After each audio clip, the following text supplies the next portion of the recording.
এই কথাগুলো বিশেষ করে মেয়েদের উদ্দেশ্যে। একটা গল্প শোনাই, দয়া করে গল্পটা শেষ পর্যন্ত মনোযোগ দিয়ে শুনবেন। এক গ্রামে একটা মেয়ে ছিল। সে অনেক পর্দাশীল ছিল। মেয়েটা সবসময় আল্লাহর কাছে দোয়া করত, আল্লাহ আপনি স্বামী হিসাবে আমার জীবনে এমন একটা ছেলে দিয়েন যেই ছেলে আমার পর্দা রক্ষা করতে পারবে। একদিন একটা ছেলে মেয়ের সামনে গিয়া বলল, আমি আপনাকে বিয়ে করতে চাই, আপনার পর্দা আমি রক্ষা করব। মেয়েটা রাজি হয়ে গেল, তাদের বিয়ে হয়ে গেল। প্রথম প্রথম তাদের সংসার ভালোই চলতেছিল। ছেলেটা খেতে কাজ করত, মেয়েটা গড়ে কাজ করত। ছেলেটা মেয়েটার পর্দা রক্ষা করত। এইভাবে 1 বছর কেটে যাওয়ার পর তাদের ঘরে একটা সন্তান জন্ম নেয়। তারা অনেক খুশি হয়েছিল। সন্তান জন্ম নেওয়ার কিছুদিন পর ছেলেটা মেয়েটাকে বলে উঠল, দেখো আমি একা খেতে কাজ করি, আমার কষ্ট হয়ে যায়, তুমি একটু কষ্ট করে খেতে আমার জন্য খাবারটা নিয়ে যেও। মেয়েটা রাজি হয়ে গেল। তারপর থেকে প্রতিদিন মেয়েটা তার স্বামীর জন্য খেতে খাবার নিয়ে যাইতো। এইভাবে তার অর্ধেক পর্দা ভঙ্গ হয়ে যায়। এইভাবে আরো 1 বছর কেটে যাওয়ার পর তাদের ঘরে আরো একটা সন্তান জন্ম নেয়। তখনও তারা অনেক খুশি ছিল। তার কিছুদিন পর ছেলেটা আবারও মেয়েটাকে বলে উঠল, দেখো এখন আমাদের ফ্যামিলিটা একটু বড় হয়ে গেছে, আমার পক্ষে একা কাজ করা আর সম্ভব না, তুমি একটু কষ্ট করে আমার সাথে খেতে কাজে একটু হেল্প করবা। মেয়েটা তখনও রাজি হয়ে গেল। তারপর থেকে প্রতিদিন মেয়েটা তার স্বামীর সাথে খেতে কাজ করত। এইভাবে মেয়েটার পুরো পর্দাই ভঙ্গ হয়ে যায়। এইভাবে আরো 1 বছর কেটে যাওয়ার পর তাদের ঘরে আরো একটা সন্তান জন্ম নেয়। মোট 3টা সন্তান, 3টাই ছিল ছেলে সন্তান। তারা 3জনই একটা পর্যায়ে দেখতে দেখতে অনেক বড় হয়ে যায়। তারা স্বামী স্ত্রীও একটা পর্যায়ে প্রায় বৃদ্ধ হয়ে যায়। একদিন তারা স্বামী স্ত্রী ঘরের বারান্দায় বসে গল্প করতেছিল। হঠাৎ করে মেয়েটার স্বামী হাসতে হাসতে বলে উঠল, দেখো তোমার কি মনে আছে, বিয়ের আগে তুমি বলেছিলে তুমি সেই ছেলেকে বিয়ে করবে যেই ছেলে তোমার পর্দা রক্ষা করতে পারবে। অথচ দেখো তোমার আর সকল পর্দা ভঙ্গ হয়ে গেছে, তোমার আর পর্দা নাই।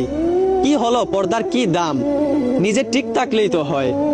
মেয়েটা তখন বলল, পর্দার কি মূল্য আর পর্দার কি দাম আপনি সেটা দেখতে চান? তাহলে আপনি ঘরের দরজার পিছনে লুকিয়ে যান। লোকটা সাথে সাথেই ঘরের দরজার পিছনে লুকিয়ে গেল। মেয়েটা তখন সাথে সাথেই চিৎকার করে কান্না করতে লাগলো। মেয়েটার কান্না শুনে মেয়েটার বড় ছেলে এসে জিজ্ঞেস করলো, মা কি হয়েছে, আপনি কান্না করতেছেন কেন? মেয়েটা তখন বলল, তোর বাবা আমার গায়ে হাত তুলেছে, আমাকে নির্যাতন করেছে।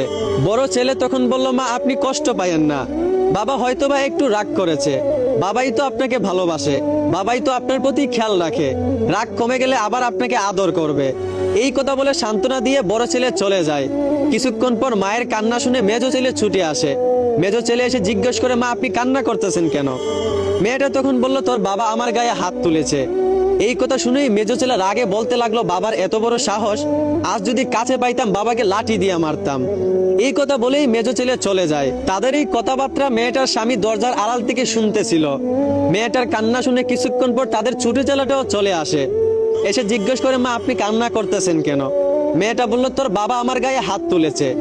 ছোট ছেলে তখন রাগে বলে উঠলো, বাবার এত বড় সাহস! সে তখন একটা লাঠি নিয়ে তার বাবাকে খুঁজতে লাগলো মারার জন্য।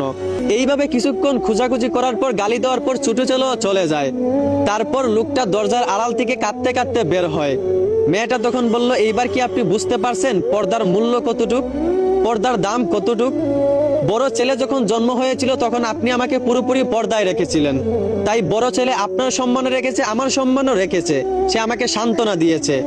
আর মেজো ছেলে যখন জন্ম হয়েছিল তখন আমি অর্ধেক পর্দায় ছিলাম, তাই সে আমার সম্মান রেখেছে, কিন্তু আপনাকে গালিগালাজ করেছে, আপনার সম্মান রাখে নাই। আর ছোট ছেলে যখন জন্ম হয়েছিল তখন আমি পুরোপুরি বেপর্দায় ছিলাম, তাই সে আমার সম্মানও রাখে নাই, আপনার সম্মানও রাখে নাই। আমার সামনে আপনাকে গালিগালাজ করেছে, আপনাকে মারার জন্য খুঁজেছে, সে কারো সম্মান খুঁজে নাই। আপনি কি এখন বুঝতে পারছেন পর্দার কতটুকু মূল্য আর পর্দার কতটুকু দাম? মেয়েটার স্বামী তখন কাঁদতে কাঁদতে তাকে জড়িয়ে ধরে বলল, হ্যাঁ আমি বুঝতে পারছি পর্দার কতটুকু সম্মান আর পর্দার কতটুকু দাম। তো এই কথাগুলো বলার উদ্দেশ্য হচ্ছে, আমার বোন একটু বিবেক দিয়ে চিন্তা করেন, আপনারা এই গল্প থেকে শিখার চেষ্টা করেন। আপনারা যারা স্বাধীনতার নামে বেপরদায় রাস্তাঘাটে চলতেছেন, বোন দয়া করে পর্দায় থাকেন। পর্দা কখনো নারীদের স্বাধীনতা নষ্ট করে না, বরঞ্চ পর্দা নারীদের সম্মান বাড়িয়ে দেয়, আল্লাহর কাছে সম্মান বাড়িয়ে দেয়। আশা করি আমার কথাগুলো বুঝতে পারছেন। অবশ্যই ভিডিওটি সবার কাছে শেয়ার করে দিবেন। ধন্যবাদ।